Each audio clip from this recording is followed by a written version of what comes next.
¿Por qué hemos perdido la capacidad de prestar atención? ¿Por qué nos hemos convertido en una sociedad tan frágil? Todo nos molesta, todo nos irrita, todo nos enferma. Hay como una sensación de fragilidad, de vulnerabilidad y de que queremos consumir rápidamente sin reflexionar sobre lo que consumimos. Da igual lo que sea. Al lado de la cuerda está tirando el placer, la dopamina, placer, dopamina. Y al otro lado, ¿quién está? El dolor, que empieza a activarse, activarse, activarse. Esta semana en La Fórmula hablamos con Marian Rojas Estapé, reconocida psiquiatra, sobre la neurociencia de las emociones. Nuestra mente, nuestro cuerpo, no les gusta vivir en el vacío. Porque el vacío es angustioso, el vacío es vértigo, el vacío es precipicio. Y ante la ausencia de sentido, tendemos a sustituir sentido por sensaciones. Marian, un placer enorme tenerte acá. De hecho, bueno, recién te comentaba un poco que cuando nos llegó la noticia Infobae que ibas a viajar a Buenos Aires, hubo una pequeña guerra entre entrevistadores por poder hacerte esta nota, así que feliz de tenerte acá. Sos muy viral, te diría que sos la médica tal vez más viral en el mundo de habla hispana. ¿Qué te sucede con eso? No lo sé, lo vivo como... Bueno, antes de nada, gracias por este rato y gracias por entrevistarme, Mili. Yo siempre digo que esto lo estoy viviendo como algo ajeno a mí. Te lo explico. Es decir, yo me paso el día en mi consulta viendo pacientes. Entonces, tengo una vida muy normal. Soy una persona muy normal, casada, con niños, hago una vida bastante normal. Y me dedico como médico a ver pacientes en mi consulta. Lo que pasa es que hace unos años, pues con la ilusión de empezar a divulgar sobre lo que en ese momento era importante en mi vida, que era la experiencia que yo había tenido en Camboya, en el mundo de la prostitución infantil, empecé a impartir sesiones. Mi padre, el doctor Enrique Rojas, que es muy querido en este país, pues daba muchas conferencias y a veces cuando terminaba pues yo contaba alguna cosa y la gente le empezó a interesar de lo que yo hablaba. Y entonces tuve la suerte de que la editorial Planeta se puso en contacto conmigo y me dijo, escribe un libro. Y mi padre siempre me había dicho, a través de los libros se puede ayudar, a través de los libros se puede inspirar. Y entonces yo dije, bueno, pues a ver qué sucede. Y ahí escribí Cómo hacer que te pasen cosas buenas, ese libro que me ha dado tantísimas alegrías porque ha llegado a lugares insospechados, a ayudar a personas que jamás me hubiera podido imaginar. Y me di cuenta que había otra forma de ayudar, aparte de la consulta, que al final es muy limitada porque el día tiene las horas que tiene, y que los libros son una manera de acercar a las personas contenidos de la mente, de las emociones, de la neurociencia, en los cuales las personas se sienten identificados.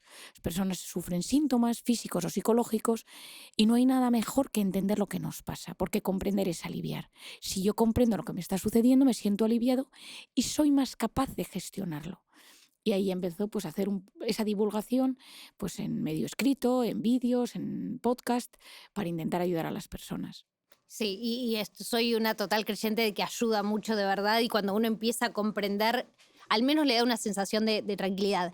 Me quiero meter, si querés, con la base de lo que creo que es lo fundamental de tu libro, que es cómo nos volvimos una sociedad completamente adictos al placer, a ese placer instantáneo, y cómo esto en realidad trae muchas consecuencias negativas en lo que es nuestro sistema de recompensa, el balance que tiene que existir entre placer y dolor. Sí, me parece que haces una apreciación importantísima.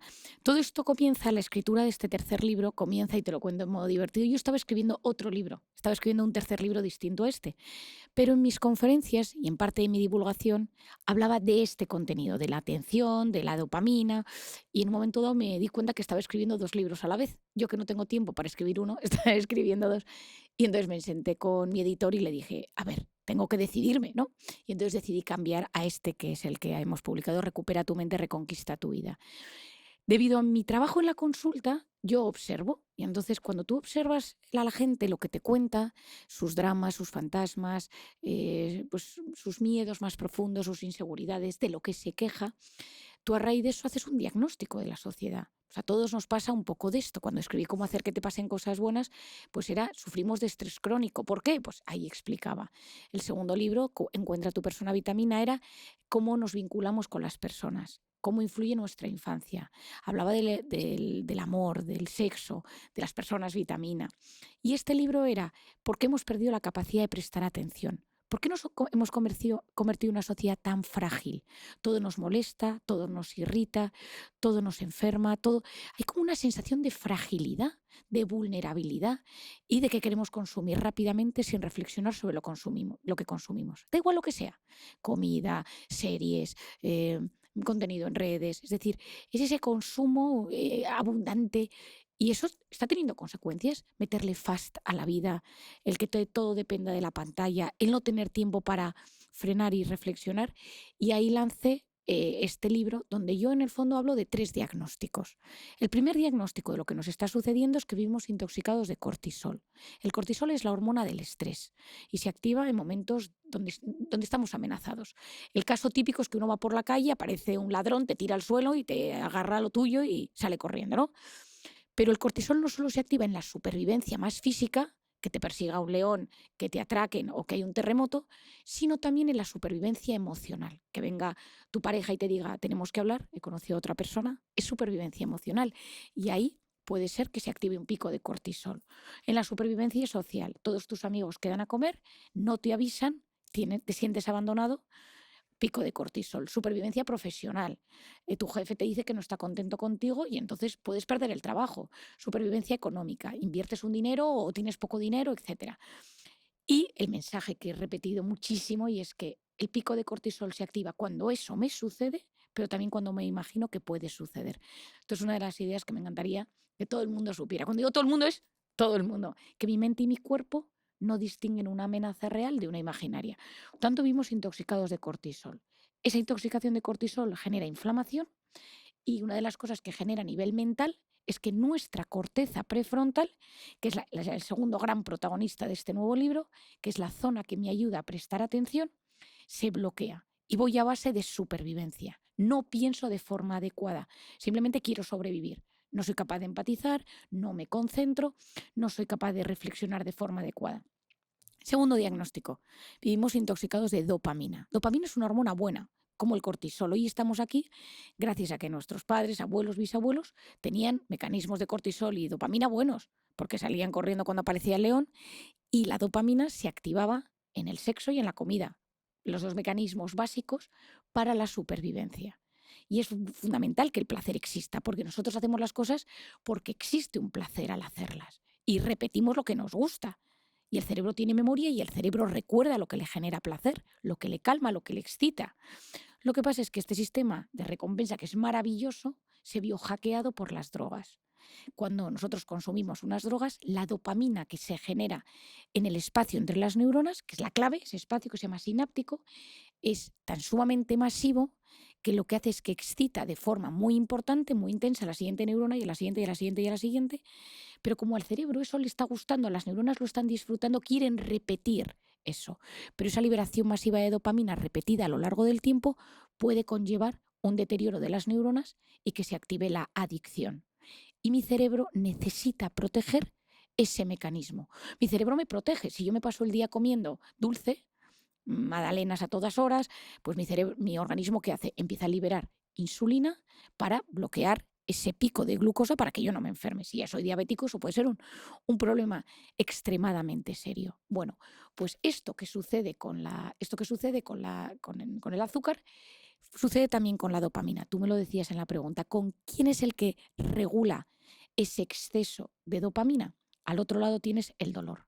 Es decir, yo en el libro lo comparo a una cuerda y al lado de la cuerda está tirando el placer, la dopamina, placer, dopamina, y al otro lado, ¿quién está? El dolor, que empieza a activarse, activarse, activarse, y llega un momento que ya no consumes por placer, sino para esquivar el dolor. Porque está el dolor que se genera todo el rato, que todo me molesta, todo me irrita, todo me aburre, todo me genera ansiedad, y voy anestesiando todo lo que surge con dopamina. Y hay una cosa que sucede en la neurona a nivel bioquímico interesantísimo y es que los receptores de la neurona que reciben esa llegada masiva de dopamina se empiezan a esconder y piensan. Entonces esto es un símil que a mí me encanta explicar en los libros. Dicen, hay que bloquear estos receptores para que no se transmita tanta información. Entonces empiezan a esconder receptores y se liberan menos. O sea, hay como menos dopamina circulante, pero a mi cerebro eso le ha gustado. Por lo tanto, yo consumo más para sentir lo mismo. Por eso todas las drogas llega un momento que necesitas muchas más dosis para sentir el mismo placer. ¿Qué pasa? Que históricamente esas drogas han sido en vena, a través de la nariz o de la boca, y ahora entran a través de los ojos. Y eso, pornografía, videojuegos, TikTok, Instagram, está diseñado para ser así. Hay el tercer bloque del libro, que es narrativo, que lo he hecho para que se cuente en los institutos, en los colegios, en las universidades, los padres lo lean con sus hijos adolescentes, es cómo esto se origina, dónde empieza pues esto que estamos viviendo ahora, que ha llegado para quedarse. Es decir, yo no soy una persona anti-digital y anti-pantallas, lo que soy una persona que explico lo que esto genera y por lo tanto hay que decidir de forma adecuada cómo introducir esto en nuestras vidas. Hay algo que me llama mucho la atención, que vos usas la palabra drogas para referirse a un montón de cosas que tal vez no están siempre tituladas como drogas, como es un alimento lleno de azúcar, lleno de sal, las pantallas, TikTok, como hay un montón de cosas que nos generan ese pico de dopamina que no siempre las identificamos como nocivas. Tengo una pregunta sobre esto y que es, una vez que acostumbro a mi cerebro a recibir esa dopamina y ese placer con estímulos tan fuertes como vendría a ser un atracón, alcohol, drogas, todo lo que recién mencionamos, puedo volver para atrás y volver a sentir placer con cosas más simples como salir a dar una vuelta, escuchar una canción, lo que antes se hacía para buscar ese placer, digamos, o una vez que acostumbré a esos picos tan altos de estímulos tan fuertes, se vuelve irreversible o no se puede sentir más placer con cosas simples. Te contesto desde el principio. Has dicho una cosa muy importante, es decir, TikTok es una droga. Cuando yo digo que algo es una droga es que tiene un potencial adictivo. Es decir, no todo, el alcohol es una droga, pero hay personas que consumen alcohol de forma controlada, de vez en cuando, y son personas que no viven enganchadas al alcohol. Pero cuando yo hablo de una droga, hablo de algo con un potencial adictivo o diseñado para ser adictivo. Este es importante, este matiz. Personas que comen azúcar, yo soy una persona que me encanta el dulce, pero soy consciente que a veces es algo que hago con conciencia y a veces lo hago sin conciencia, de forma completamente, pues yo qué sé, desorganizada y desorbitada porque me apetece en ese momento o porque simplemente es una vía de escape para un momento malo. Es decir, que a veces sucede y eso no significa, o sea, el control de la propia vida no significa que uno no se permite ningún tipo de placer, porque la vida se disfruta por los pequeños placeres cotidianos y esos están regulados por esa dopamina. O sea, un mundo sin dopamina no es mundo. Partimos de esa base. Lo que pasa es que el límite entre consumir ciertas cosas a que eso se vuelva una adicción, a veces la línea es muy fina. Si yo pienso en el juego patológico, en apostar por Internet, ¿es malo? Hay personas que son capaces de hacerlo una vez cada 3 meses, algo puntual, lo disfrutan y se acabó, pero el riesgo de que te enganches es muy alto. La marihuana, el tabaco, de hecho hay estudios muy interesantes en el libro. Lo hago de forma resumida porque hay gente que consume una sustancia psicoactiva, una sustancia con potencial adictivo y se engancha y hay gente que no. Gente que consume cocaína 3 veces al año y con 3 veces al año funciona. ¿Qué pasa en el cerebro de esas personas? Hay diferentes teorías. Está la doctora Nora Volkow desde Nueva York, que es la que más lo ha investigado, y ella tiene diferentes teorías por las cuales, que son muy bioquímicas y muy científicas, hay ciertas personas que tienden a hacerse adictas. Yo tengo pacientes en mi consulta que me dicen, María, no me des medicación porque tiendo a engancharme a las cosas, ¿no? Gente que tiene mucha conciencia de yo me engancho, no me des esto o esto otro. Por otro lado, ese potencial adictivo, que las pantallas lo tienen, quien no se ha visto de repente enganchado a una red social y dices, llevo X horas enganchado a esto. ¿Es malo TikTok? No. Lo que pasa es que es malo cuando domina tu vida, cuando te hace perder una cantidad enorme de tiempo. Lo siguiente, ¿hay cambios en el cerebro cuando uno consume constantemente TikTok, pornografía, videojuegos, de forma adictiva, ¿eh? O comida procesada, o comida azucarada, o tabaco, etcétera? Es decir, sí, nuestros cerebros se modifican en las adicciones. Hay estudios muy importantes y estudios de neuroimagen en los que se ve deterioro cognitivo, ya no te explico en el alcohol, que es uno de los más frecuentes porque el consumo es muy, muy alto. Pero también puede ser benzodiazepinas, pueden ser morfina, opioides, donde nuestro cerebro sí que se modifica. Una de las cosas que sucede es que hay un cambio, como decíamos antes, en los receptores de dopamina, en la liberación normal de dopamina. Y hay un concepto en el que en el libro yo explico que se denominan carreteras neuronales. Te lo voy a explicar. Es muy simple, es un concepto muy simple que me ayudó para explicárselo a mi hijo, porque yo cuando mi hijo lo entiende, ya lo escribo. Y entonces yo le explicaba de varias maneras este tema hasta que esta la entendió y dije, pues esta es la que va en el libro.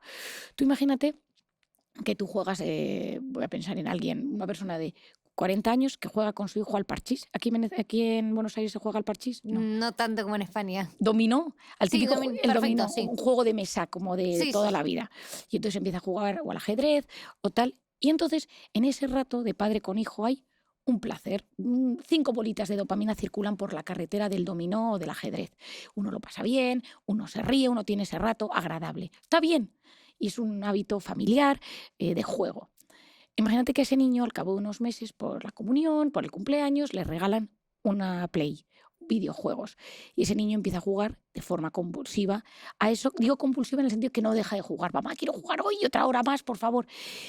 Ahí no circulan 5 bolitas de dopamina, ahí circulan 50. Y son lo que yo denomino ladrones de dopamina. Están diseñados para generar cada vez más dopamina. Entonces esa carretera se va haciendo más grande y cada vez va circulando más dopamina. ¿Por qué se convierten en ladrones de dopamina? Porque empiezan a robar la dopamina de las carreteras secundarias, de las carreteras rurales, la carretera rural del dominó, la del ajedrez. Y esa dopamina se va y entra en la autopista esa gigante de los videojuegos.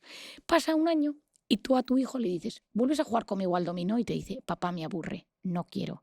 Y probablemente no quiera jugar y le parezca algo completamente aburrido. ¿Por qué sucede esto? Porque la carretera del dominó se ha vaciado de dopamina. Y lo que le genera placer es el videojuego. Pues esto pasa con la lectura y las series. Tú lees por la noche un libro apasionante antes de irte a dormir, 50 bolitas de dopamina. Tú te enganchas a las series, 500 bolitas. Tú tienes relaciones sexuales con tu pareja, 100 bolitas, 150 bolitas. Empiezas a ver porno, 200, 300, 400 bolitas. Tú sustituyes por ejemplo, tú tomas fruta y entonces algo rico, le das a tus hijos fruta de merienda y de repente un día empiezas a meterle galletas, un caramelillo, no pasa nada, tal. Pues claro, tiene mucho más azúcar, tiene más sabor y por lo tanto cuando le das fruta te dice, no sabe a nada. ¿Entiendes? O sea, esto te lo podría dar con 1000 ejemplos del día a día. Entonces, en el fondo, cuando yo a los pacientes o a la gente les explico, le digo, tenemos que volver a reconfigurar esas carreteras, a conseguir que esas carreteras que se han llenado de arbustos, de pinchos, pues hay que volver a generar espacio. En el caso más grave, tú imagínate que alguien empieza alcohol, cocaína y mete otra droga, la que sea. Al final solo circula dopamina por ahí. Entonces, la gente te dice, y esto se ve como psiquiatras y psicólogos y terapeutas, uno de los síntomas típicos de los adictos graves es que no disfrutan con ningún placer cotidiano. Otro día un paciente mío está enganchadísimo desde hace un año a la droga, a la cocaína, a diferentes drogas, y he intentado que lo deje, pero ha sido curioso, ha sido en el momento que su hermano, que es de un hermano mellizo al que adora, va a ser padre, y le ha dicho que él va a ser el padrino, y él nota que cuando su hermano se lo dice, a él le da igual. Dice, me dio igual. Y yo me conozco y sé lo sensible que he sido siempre. Y dije, que mi hermano me hace padrino de su primer hijo y a mí esto no me da ni un ápice de felicidad. Me da igual. O sea, lo sentí como vacío. ¿Qué me está pasando? Y entonces vino a verme y me dijo, ayúdame. Y entonces le dije, es que cuando tú vives enganchado a una droga, los placeres cotidianos, ir a visitar a tu madre, quedar con amigos, ir a ver un partido de fútbol, nada te llena. Lo único que quieres es estar enganchado a tu droga. Y por eso, aquí respondo a tu pregunta, poquito a poco, si consigues bajar el consumo, y entonces esto es súper importante, por eso los psiquiatras de esto tenemos que saber que cada sustancia, desde tabaco, alcohol, videojuegos, yo tengo pacientes que estamos haciendo esa habituación a videojuegos que están 17 horas enganchados a videojuegos o a redes sociales, cada uno requiere un tipo de tratamiento y sobre todo muy integral, porque claro, tú les quitas de algo, pero tienes que introducir a otra cosa, porque si no esa persona se siente en el vacío más completo. Y al cabo de 4 semanas se empiezan a reactivar esos receptores, esas carreteras se empiezan a modificar. Las personas que más saben de tema de adicciones en el mundo, la catedrática de Stanford, Nora Volkow, etcétera, hablan de 4 semanas. Y poco a poco se va consiguiendo. Pero toda persona que ha sido adicta, es como el cerebro recuerda lo que le calma, el riesgo de recaída es mayor. Y por lo tanto son personas que se tienen que cuidar siempre para no recaer. Recién mencionabas el cerebro recuerda lo que le calma y hay una gran duda que tengo que es, explicas muy bien en tu libro cómo una conducta, un hábito que en muchos casos llevan una adicción, como veníamos hablando, está compuesta de 4 partes. Un estímulo primero, las ganas, la conducta y la postconducta. Vamos a poner el caso de una persona que toma alcohol, ¿no? O tiene el problema con el alcohol. Bueno, el estímulo sería, me siento ansiosa, me siento aburrida, quiero escapar de esto, aparecen las ganas de tomar alcohol, la conducta sería voy, me compro una botella de vino, imaginemos, ¿no? Y la termino. Y la postconducta, que es esta parte donde me interesa, viene con mucha culpa, un sentimiento horrible, resaca, malestar, todo eso que dura mucho más en el cuerpo que las primeras 3 etapas. ¿Por qué a la hora de generar un hábito el cerebro simplemente recuerda el momento en que uno se calmó y ese placer que fue tapado muy rápidamente, pero no recuerda lo mal que se siente esa postconducta que en muchos casos es hasta más agresiva y más duradera en el cuerpo? Es buenísima la pregunta, mira. Hay varias explicaciones y yo te voy a dar un poco mi teoría, ¿no? Que es como un poco mi intuición de lo que es. La que te ayuda a ver más allá es la corteza prefrontal. Cuando tú eres adicto, la corteza prefrontal está muy dañada. Por eso la doctora Nora Volkow dice, los adictos son víctimas de su deterioro de corteza prefrontal. O sea, la que te ayuda a ver las consecuencias de las cosas es la corteza prefrontal, de ver a largo plazo, de decir, vale, yo sé que si ahora mismo le robo dinero a mi madre para apostar por internet, ludópata, o la persona que dice, yo ahora me voy, dejo a mi pareja, salgo por la noche, bebo, consumo cocaína y acabo con otra mujer en otro sitio, esa persona, hay un punto en el que el sistema de recompensas se apodera, esa necesidad de consumir es muchísimo más poderoso que la capacidad que tiene la corteza prefrontal en ver a largo plazo. La corteza prefrontal en las personas que están con una adicción está deteriorada. De hecho, por eso en el libro es el segundo personaje. O sea, el primero es entiende tu dopamina, el segundo entiende tu corteza prefrontal. Si te conviertes en una persona adicta, no ves a largo plazo, ves en el instante. Hay un caso que cuento en el libro de una paciente que tuve en el hospital que dejó a su bebé para ir por cocaína, llorando en casa, y cuando volvió lo escuchaba llorar y se fue para vender lo único que tenía de su madre, que era un reloj. Vendió mal el reloj, que era el único recuerdo de su madre, que antes de morir le dio su reloj, que se lo había regalado el marido, el padre, antes de casarse. Lo vende por nada, con eso compra cocaína, abandona al hijo en casa y llega y se encuentra que lo único que tenía su madre lo ha vendido y que el bebé llora. Y dice, pero ¿cómo no fui capaz de darme cuenta? ¿No? Porque en esos momentos lo único que rige la conducta es la necesidad de sentir placer o de esquivar el dolor, el síndrome de abstinencia. Esto es importantísimo, Mili.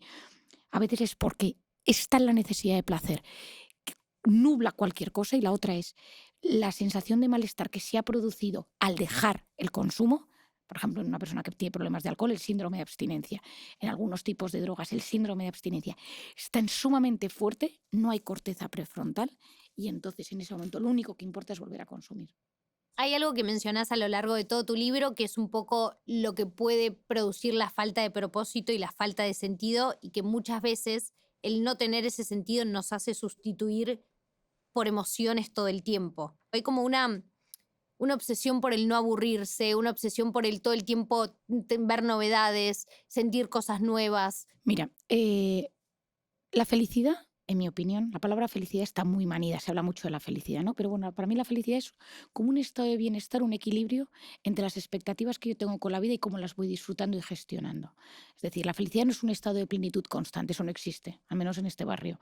Es decir, al final todos libramos batallas en nuestra vida. No hay nadie tan rico, tan poderoso, tan estupendo, que no tenga batallas en su vida, preocupaciones, inquietudes. Y parte yo creo que de la felicidad en la vida consiste en aceptar que nos van a llegar cosas malas y que cuando lleguen las malas las gestionemos de la mejor manera posible y que las buenas seamos capaces de disfrutarlas. Entonces, esa felicidad, llamémosla felicidad, depende del sentido que yo le doy a mi vida. Es decir, consiste en que yo me levanto por la mañana y digo, oye, mi vida tiene un sentido. La persona que más ha hablado de este tema, que seguro que aquí en Argentina se le conoce, es el doctor Víctor Frankl, el padre de la logoterapia. Me acabo de volver a leer sus libros, que una vez cada 2 o 3 años los vuelvo a releer.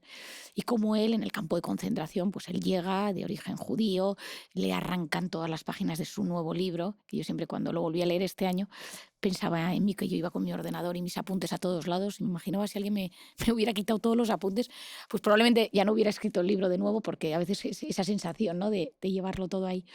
Y entonces él empieza a darse cuenta en el campo de concentración que la gente que tiene un motivo por el que vivir, y dentro del campo de concentración es volver a ver a mi esposa, volver a mi empresa, volver a ver a mis hijos, volver a esa esperanza por algo, tener esa ilusión, consigue que la persona tenga más energía, más fuerza para sobrevivir. De hecho, cuenta un caso muy curioso de un tipo que dentro de su barracón, que soñó un día que les iban a liberar, me parece, si no recuerdo mal, que era el 3 de abril del año 45, y que les iban a liberar ese día, creo que era ese, bueno, no me acuerdo exacto, pero creo que era ese día. Y entonces él se levantó una mañana y dijo, he soñado de forma real que nos van a cierto día, de cierto mes. Entonces todas las mañanas se levantaba y decía, hoy quedan 90 días, hoy quedan 80 días, hoy quedan 70 días. El 3 de abril no les liberaron. Y el día siguiente, al día siguiente, había muerto. Es decir, su organismo no aguantó. O sea, pudo la esperanza hasta el día siguiente. Entonces, para Víctor Frank era, pero bueno, ¿esto qué es? O sea, ¿esto qué significa, no? La logoterapia es la terapia del sentido. Nuestra mente, nuestro cuerpo, nuestro espíritu, nuestra alma, como cada cual lo queramos llamar, no les gusta vivir en el vacío. Porque el vacío es angustioso, el vacío es vértigo, el vacío es precipicio. Y ante la ausencia de sentido tendemos a sustituir sentido por sensaciones. Las sensaciones son rápidas, son dopaminérgicas. Algunas son buenas, otras no son tan buenas, pero puede ser un masaje, una comida, tomar algo con amigos, pasear, ir al fútbol, ir a un concierto, sexo, drogas, tal. Depende de cómo sea de sensación. Y entonces, el problema es que muchas veces si esas sensaciones se convierten en nuestra única leitmotiv, en nuestra única manera de querer engancharnos a la vida, nos convertimos en drogodependientes emocionales, adictos a experiencias. Y entonces es el culto del instante. O sea, lo que importa es ahora sentir al máximo. Y es el hiperactivismo. Yo hago, consumo rápidamente sin reflexionar sobre lo que consumo. Lo importante es el consumo. Y encima ahora le podemos meter fast a la vida. Hay un capítulo en el libro sobre esto, en el 1.5, en los vídeos, en las películas, en tal. Y yo lo que busco es consumir todo a enorme velocidad, sin tiempo para la reflexión. Eso que genera que no hay tiempo, en ese tiempo para la reflexión y para el matiz, quita gran parte de lo importante de la vida. Si tú llegas a un sitio, yo siempre doy el ejemplo, tú vas a un restaurante y te comes todo mal. Ayer aquí que comí en Buenos Aires una carne de locos, una salsa y unas cosas de rico y tal, pero encima con tiempo. Entonces lo puedes saborear todo. O sea, cualquier cosa lo puedes saborear. Si tú solo comes a toda velocidad, no lo saboreas. Te enteras que era carne, nada más.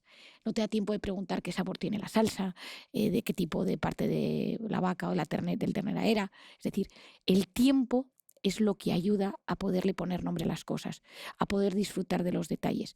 Y te lo llevo al siguiente paso. El ser humano no está diseñado para vivir en modo alerta. El ser humano no está diseñado para vivir siempre en el hiperactivismo, en el hacer. El ser humano está diseñado para vivir a veces ahí y a veces frenar, parar. Y en ese parar, deporte, naturaleza, sin pantallas, dejarte llevar, el estado de flujo, meditar, rezar, cada cual lo que le ayude. Porque en esos momentos yo me reparo a nivel mental, pero a nivel fisiológico también. Es decir, mi sistema inmune no está diseñado para estar siempre preparado para la guerra, a punto de luchar. Porque entonces se agotan los soldados. O sea, hay momentos en los que no hay guerra. Simplemente se han ido a sus casas a visitar a sus familiares y ya volverán. Pero si tú los tienes todo el día preparados, porque todo es una guerra, hay un momento dado que el sistema inmune se deteriora y pueden empezar enfermedades autoinmunes, enfermedades inflamatorias. La mente y el cuerpo están profundamente unidos. Por lo tanto, encontrarle un sentido, volviendo al principio, a veces no es fácil, porque encontrarle un sentido a las cosas requiere parar, reflexionar y hacerse preguntas que no siempre tienen fácil respuesta. Hay algo de la hiperactividad que siento que es una necesidad constante de evitar el no hacer nada. Que a simple vista no debería ser tan dificultoso sentarse y no hacer nada. Pero, por ejemplo, te lo pongo con un ejemplo personal. Si a mí me das la opción de estar 1 hora haciendo nada o 1 hora haciendo un deporte que probablemente me va a llevar mucho más dolor físico, agotamiento, sensaciones que tampoco son muy placenteras si uno las piensa, igual siempre voy a preferir todo. Bueno, de hecho hay un ejemplo espectacular que pones en el libro, que es el de los descargas eléctricas que le hacen un grupo, que si querés te dejo contar lo que lo vas a contar mejor, pero mi pregunta es, ¿por qué nos cuesta tanto y por qué se hace tan insoportable el hecho de estar con una mismo sin actividad, sin nada más que nosotros? Bueno, es que haces una pregunta buenísima. Mira, cuando nosotros dejamos de hacer cosas, entramos en ese arte de no hacer nada que llaman los holandeses el niksen, se activa la voz interior, la divagación mental. Si yo estoy bien, esa voz interior me ayuda, me inspira, me da ideas, asienta mi identidad, me ayuda a darle sentido a las cosas. Luego hablamos un poquito más de esta divagación mental, pero es muy importante que exista. Cuando yo estoy mal, estoy ansioso, estoy triste, estoy preocupado, tengo algo sin resolver, cuando yo dejo de hacer cosas y me paro y freno, ¡buf!, lo que viene. Miedos, inquietudes, fantasmas, inseguridades. Todo viene, todo aparece. Hace poco me contaba una paciente mía que en su banco en España, un viernes les enviaron un correo a todos los empleados del banco que el lunes les ofrecían de 9 a 10 una sesión de mindfulness para todos los que quisieran ir, y entonces pues se llenó de gente esa sala. A los 10 minutos, no sé cuántas personas, esto me lo contó la paciente, se levantaron y se marcharon. Llamé a la directora de Recursos Humanos del banco y le dije, Dan, dime qué ha pasado. Me dice, bueno, pues que un 20% tenía un ataque de ansiedad. Claro, o sea, tú te frenas un lunes por la mañana, que todos tenemos 1000 cosas que hacer, te tumbas, ahora empieza a respirar, no pienses en nada. Una angustia vital, porque a todo el mundo le viene pues sus pensamientos. Si eres una persona que no tienes un cierto equilibrio emocional, te vienen tus grandes temores, tus grandes miedos, tus grandes inseguridades. Ahí aparecen en ese momento. Entonces, cuando tú dejas de hacer, te enfrentas a tu voz interior. Y a veces esa voz interior no es nuestra mejor aliada. Es la que nos boicotea, la que nos dice, ten cuidado, no tienes que hacer esto. Me has dicho una cosa que también es importante. Hacer deporte genera BDNF, factor neurotrófico derivado del cerebro, una sustancia maravillosa. Hacer deporte es costoso, pero tiene un punto que genera dopamina endógena. Hacer deporte es costoso, pero a largo plazo, en el momento y en el post, este es hiperplacentero. Entonces hay algo dentro de mi cabeza que sabe que de primeras mi cuerpo le cuesta, pero de segundas mi cuerpo es agradecido.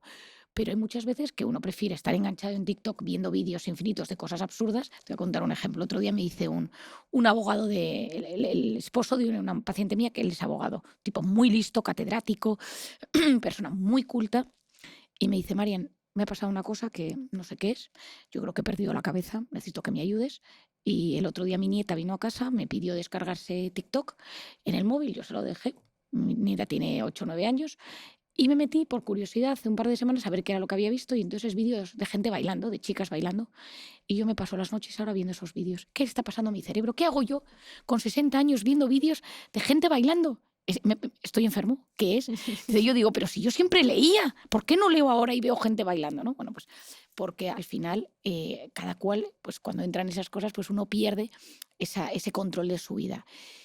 Efectivamente, cuando uno no hace nada físicamente, surge la voz interior. La voz interior puede ser un diálogo o puede ser un monólogo. Puede ser que te dice cosas del pasado, del presente, de tus miedos, de tus inseguridades. No te olvides de hacer esto, ten cuidado. Pero la divagación mental es un proceso clave. Esto lo explico yo muchísimo. Nadie ha descubierto nada importante en un momento frenético de hiperactividad que no paraba de hacer cosas.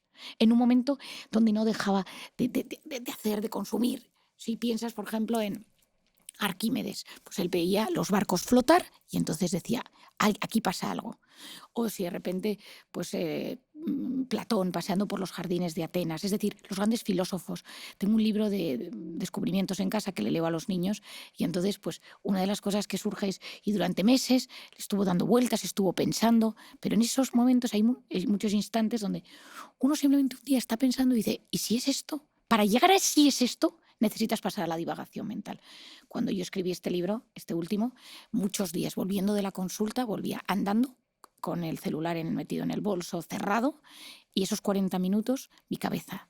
Y de repente se me ocurrían ideas. ¿Y si lo cuento de esta manera? Y entonces yo voy contando cosas del libro y digo, no se entiende bien, no sé qué, tal. Y de repente digo, ¿y si lo cuento de esta manera? A mí los momentos de divagación mental, por eso yo lo hablo en el libro, porque yo intento contar cosas que a mí también me ayudan. Han sido momentos en los que me he dado cuenta que ayuda. Pero cuando uno está pasando momentos malos en la vida, que por supuesto yo también los he tenido, recuerdo en particular en la pandemia momentos muy duros que viví, nació un hijo mío, situación muy complicada, yo recuerdo que había momentos en los que cuando yo dejaba voz a esa divagación mental, porque quería empezar a escribir el segundo libro, Persona Vitamina, era incapaz. Salían 1000 cosas negativas y dije, por eso es tan importante que seamos dueños de nuestra voz interior, porque si no lo somos, huimos de la voz interior. Hay algo de una palabra que aparece mucho cuando empiezas a escuchar experiencias de gente que le pasa lo mismo, que le cuesta mucho el hecho de no hacer nada, y siempre la palabra que aparece es culpa. Y no sé si es algo cultural, que tal vez vivimos en un mundo donde se nos exige ser hiperproductivos todo el tiempo, pero hay algo con esa palabra que aparece mucho, ¿no? Con el sentido de no ser todo el tiempo productivos? Bueno, yo creo que nos han educado, esto es algo que me lo he planteado muchas veces porque me pasaba a mí también, que nos han educado en que lo que nosotros hagamos tenga sentido, que no pierdas el tiempo, no perder el tiempo, ¿no? Durante muchísimos años la educación ha ido pues un poco enfocada a la no pérdida del tiempo. Pues vas de aquí a aquí, y entonces aquí aprovechas el tiempo. El problema es que el tiempo es el bien más democrático que existe. Todos contamos con 24 horas en nuestro día. Cada cual decide cómo quiere invertir esas horas.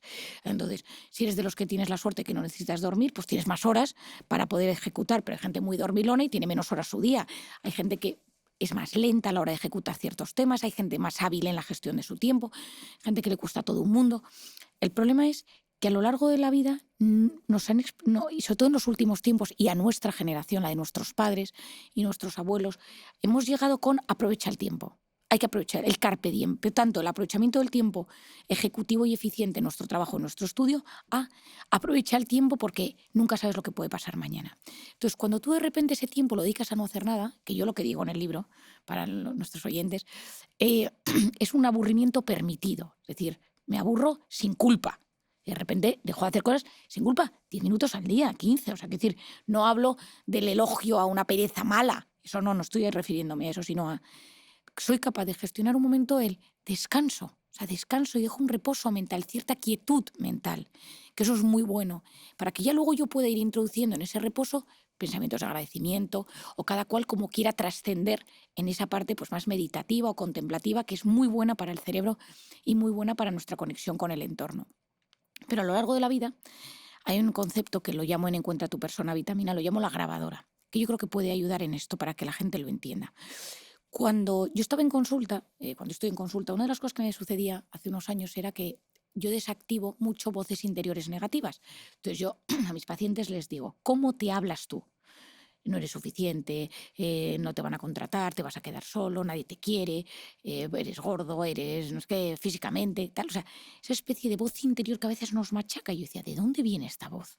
Entonces empecé a leer, que a ver qué existía, algunas cosas me parecían interesantes, pero como todo también son muchas intuiciones. Al final, la neurociencia avanza mucho y yo soy de la teoría que hay que aunar de la neurona a la emoción, es decir, desde la microbiota, el telómero, el receptor, el neurotransmisor, a todo el campo emocional. Bueno, pues esto que voy a explicar ahora es del campo puramente emocional, que es más intuiciones porque no tienen esa base sólida neurocientífica, pero que yo creo que tiene una base emocional muy potente.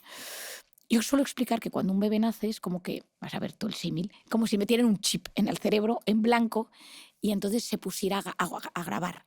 Es decir, a ese bebé, a ese niño se le empiezan a grabar cosas de cómo hablan los padres entre ellos o los cuidadores, cómo hablan de él a otros, cómo se dirigen a él. Todo eso, este niño es un pesado, es más vago que su hermano, este es el más listo, no hay quien le aguante, no vas a llegar a nada en la vida, deberías estar más delgado, deberías hacer más deporte. Y hay un día que esa grabadora hace stop y le dan al play. Y ese play se convierte en la voz interior. Y te ves repitiéndote frases que te decía tu madre, que te decía tú. O incluso a veces pasa en la edad adulta. Mi ex siempre me decía, si no haces esto o tal.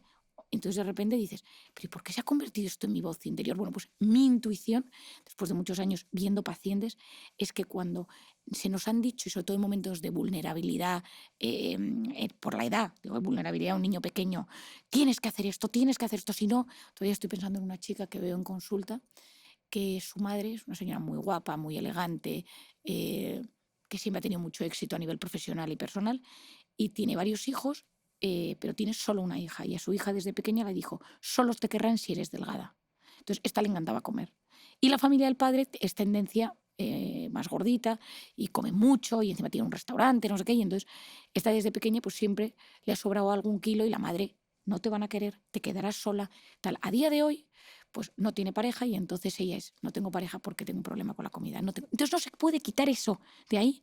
Entonces está bien, yo la veo y es monísima. Y le digo, pero da igual lo que yo le diga, porque eso está insertado en su voz interior y hay culpa, porque yo no me he cuidado, porque yo sigo comiendo, porque como que si como no tendré pareja. Y yo intento desmontar ese pensamiento tóxico, pero está metido desde hace mucho tiempo. Y eso puede ser con el trabajo, puede ser con el dinero, puede ser con la pareja, puede ser con la salud. Y ahí entra la culpa, que la culpa es tóxica, es un veneno, porque no te permite avanzar en la vida. Y hay que desactivar muchas veces, y la terapia a veces es la forma de desactivar la culpa. Está muy presente, por ejemplo, en mis terapias la culpa. Es tremendo y Y es muy fuerte cómo en los primeros años de vida nos marcan y después siendo un adulto que puede razonar, que puede poner las cosas sobre la mesa, igual así esas cosas que tenemos grabadas difícilmente se vayan. Me quiero meter en un tema que es, explicás muy bien cómo el cerebro, si no usa, ahí tiene algo que es use it or lose it, o sea, en español vendría a ser úsalo o lo pierdes. ¿Qué partes del cerebro estamos perdiendo cognitivamente por todo esto que hablamos de nuestras adicciones a la dopamina, vivir en un mundo hiperactivo, todo el tiempo esta hiperproductividad, todo esto que bloquea nuestra corteza prefrontal? ¿Qué nos está haciendo perder? Al terminar has dicho una cosa de la infancia. La infancia influye poderosamente, no nos determina, pero influye poderosamente porque luego, y en esto el padre es Boris Cyrulnik, el padre de la resiliencia, explica que luego podemos tener herramientas para salir. Pero esto yo muchas veces lo cuento también para que entendamos nuestra propia biografía y para los padres, que a veces pues divorcios complicados, situaciones complejas pues bueno, que intentemos a veces gestionar sabiendo que esos pequeños que están a nuestro alrededor pues chupan cómo nos sentimos, nuestras emociones, o sea, tiene un impacto muy importante. Lo del use it or lose it es algo que yo llevo muchos años investigando y leyendo, ¿no? Hay muchas teorías al respecto. De hecho, hace poco leí que había un artículo neurocientífico haciendo como una revisión si realmente esto es tan así como se cree o no. Bueno, lo que pasa es que las cosas como en la neurociencia avanza, porque claro, pues las técnicas van mejorando, pero lo que sí se intuye es que las zonas que yo más empleo de mi cerebro, si yo las empleo, pues hay un neurólogo español que se llama el doctor Pascual Leone, que trabaja en Estados Unidos. Bueno, ahora creo que está entre España y Estados Unidos, que él descubrió que niños que tocaban el piano durante unas semanas, pues había zonas de su cerebro que se desarrollaban al tocar el piano. Y si ese niño dejaba de tocar el piano, esas zonas pues volvían a su estado original. Bueno, pues esto pasa con mucho. Se ha hecho un estudio que creo que en el libro lo pongo, seguro que lo pongo, de los taxistas de Londres, que es, pues hay que estudiar tal cantidad de calles que esas personas tenían zonas de la memoria de su cerebro más desarrolladas durante la época del examen. Pues hay personas que hacen oposiciones, que no sé si aquí se llaman oposiciones, exámenes muy duros de especializarse en temas concretos de la medicina, temas jurídicos, etcétera, se desarrollan más áreas del cerebro. El deportista, pues que ejecuta más zonas de su cerebro a nivel físico. Bueno, pues a nivel de la corteza prefrontal, que es esta que nos interesa, que nos funcione bien, si yo no la uso, si yo la bloqueo, pues lo que se está viendo es que esa zona se desarrolla peor. Un poco lo que yo lanzo con este libro es protege tu corteza prefrontal, porque es la zona que te va a ayudar a gestionar, a tomar decisiones, a ser capaz de planificar, a ser capaz de posponer la recompensa, a ser capaz de ponerte en el lugar del otro. O sea, es una zona súper importante en la gestión de uno mismo, de nuestras propias emociones. Entonces, esa zona, si yo no la uso, es decir, es una zona que se convierte en algo pasivo porque todo llega desde fuera, yo no lo gestiono desde dentro. Ejemplo fácil, si uno usa Google Maps o Waze para todo, pues cada vez nos orientamos peor. O sea, aquí no se ha visto con el teléfono dando vueltas alrededor de 4 esquinas sin saber qué calle hay que meterse y dices, ¿en qué momento he perdido la orientación? Bueno, porque cada cual, si uno se deja solo orientar ya por los aparatos, pues cada vez se orienta peor. Recuerdo hace poco que le regalé a un hijo mío una brújula, y como es pequeño, pues vamos al norte, pues vamos al sur. Y digo, es que yo no podría, o sea, claro, como no tiene, digo, yo no podría gestionar esto de esta manera. Bueno, pues en el caso de él, pues, tiene más facilidad, porque no está todavía dañado por todo esto que usamos nosotros constantemente, que es una gran herramienta, ojo, pero que tenemos que saber que cuando usamos las herramientas vienen todas desde fuera y mi cerebro tiene que dejar de trabajárselas por sí mismo, esa zona pues va perdiendo sus habilidades. La ventaja es que si yo la vuelvo a trabajar, vuelve. Si yo trabajo mi capacidad de prestar atención, de volver a la lectura, de volver a realizar ciertos ejercicios, de volver a meditar, pues el cerebro se va modificando y es muy agradecido a la repetición de esos hábitos, de esas rutinas vitamínicas que yo llamo, que es hacer cosas que le hacen bien a mi cerebro, a mi organismo o a mis relaciones humanas. Me encantó. Y me quiero meter, justo hablando un poco de eso, en la última parte de la entrevista, que es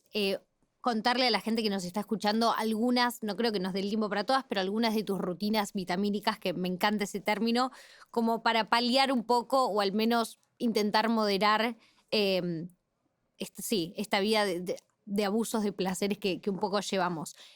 Algunas de las que me encantaron, bueno, aprender a aburrirse, hablamos un poco de esto, ayuno de dopamina y si querés, cómo abrazar el dolor. Empezamos con la que quieras. Vale, empecemos con abrazar el dolor. Dale. El abrazar el dolor es un concepto que cuando lo escribí, creo, y en el libro lo pone, digo, querido lector, no dejes de leer esto. O sea, si esto te incomoda, al escuchar Abraza el dolor, dame una oportunidad para explicártelo. Igual que explicábamos al principio, que en ese equilibrio del placer-dolor, en un lado está el placer tirando, tirando, tirando, y en otro lado está el dolor. Pues lo que se ha descubierto es que cuando tú permites microdosis de dolor, el organismo empieza a generar dopamina endógena para equilibrar esa cuerda. Es decir, yo me apetece un vaso de agua ahora y espero. Me apetece comer y espero un poco. Me apetece comprobar mi WhatsApp y espero.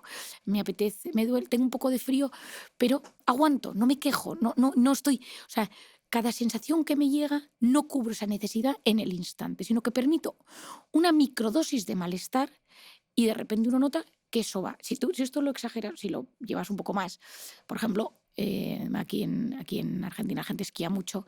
Cuando tú vas a esquiar, pues el esquí tiene la bota que aprieta, el frío que hace, te caes, el esquí, el no sé cuántos, tal. Pero qué sensación el apresquí. Es que qué sensación, el momento que te quitas la bota, llegas a un sitio, te tomas algo caliente, o sea, es indescriptible, pero viene porque has tenido un poquito de dolor, viene porque has sufrido un poquito de dolor. En España tenemos el Camino de Santiago, que tú caminas unos días hasta llegar a la Catedral de Santiago, y entonces tú vas pues con los caminos, te llueve, te hace frío, pues duermes en un saco de dormir por ahí, en cualquier lado, pero la gente te dice, llegas pues, a la Plaza del Obradoiro, en medio de Santiago de Compostela, y hay algo. Pero tiene mucho que ver con que esos días te ha costado conseguirlo. O sea, no te sientes igual si apareces en coche o en avión que si vienes de unos días de estar caminando por el monte, ¿no?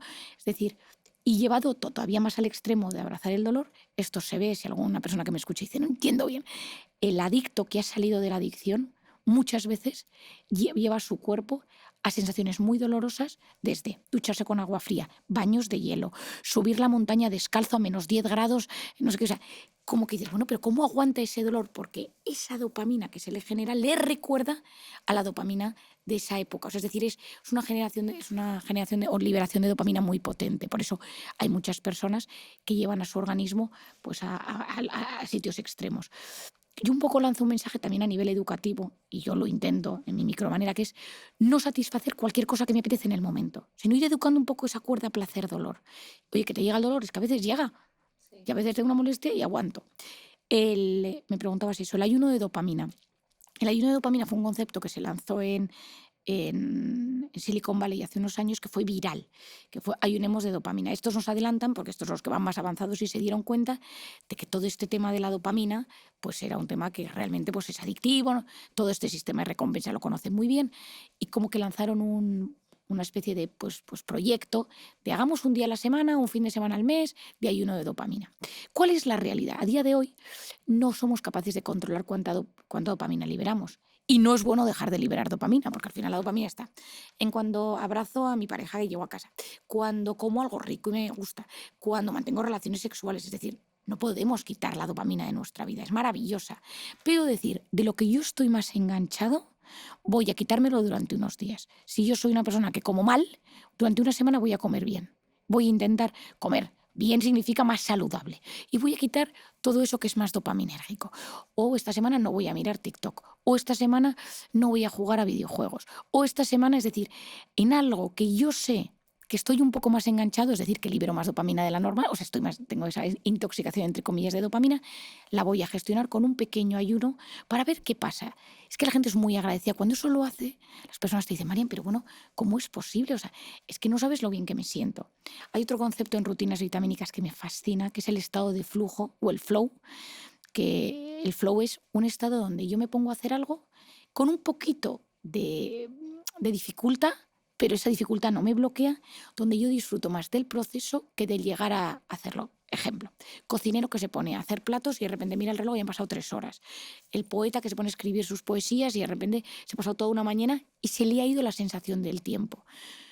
Lo primero que pasa es que el lóbulo parietal, que es el que se encarga de la sensación del tiempo, se bloquea. Por lo tanto, uno no se da cuenta que se han ido las horas. El que está componiendo guitarra, el que es periodista y está escribiendo una novela o está haciendo algo, que de repente se le va el tiempo. El que está leyendo, el que tiene un huerto, es decir, el que cose, suelen ser cosas que tienen un componente manual, no está relacionado con la pantalla. Es decir, no es estoy con la pantalla, con el scroll y estoy 6 horas, no. Y de repente el cerebro no percibe amenazas. Por eso los vinculamos con momentos de enorme bienestar y plenitud. Porque en ese momento no hay amenaza, solo disfruto de lo que estoy haciendo. No es tanto quiero conseguir esto y quiero llegar a esto, sino en ese momento lo que quiero conseguir es poder disfrutar de lo que estoy haciendo. Y eso es el estado de flujo. Marian, te voy a hacer la última pregunta porque creo que ya nos tenemos que ir, que es la última que le hago a todos los invitados que pasan por este podcast, y es si me tuvieras que decir una cosa, tal vez la más importante que aprendiste sobre el ser humano en tu trayectoria, en tu vida personal, en general, una cosa que pudieras destacar que crees que es lo más importante del ser humano. Bueno, una de las cosas que podría decir es que no hay historia, no hay batalla, no hay trauma tan doloroso que no pueda ser sanado y acompañado. Es decir, que las historias más complicadas, porque esto es lo que me ha enseñado mi experiencia, los traumas más difíciles, que es un poco mi especialidad, bien llevados, con mimo, con muchísima delicadeza, con sabiduría de medicina, de psicología y de corazón, pueden ser aliviados. Me encantó. Marian, gracias por estar acá, gracias por tu tiempo y es un placer total escucharte. Muchísimas gracias, Mili, por este ratito. Muchas gracias. Gracias a vos.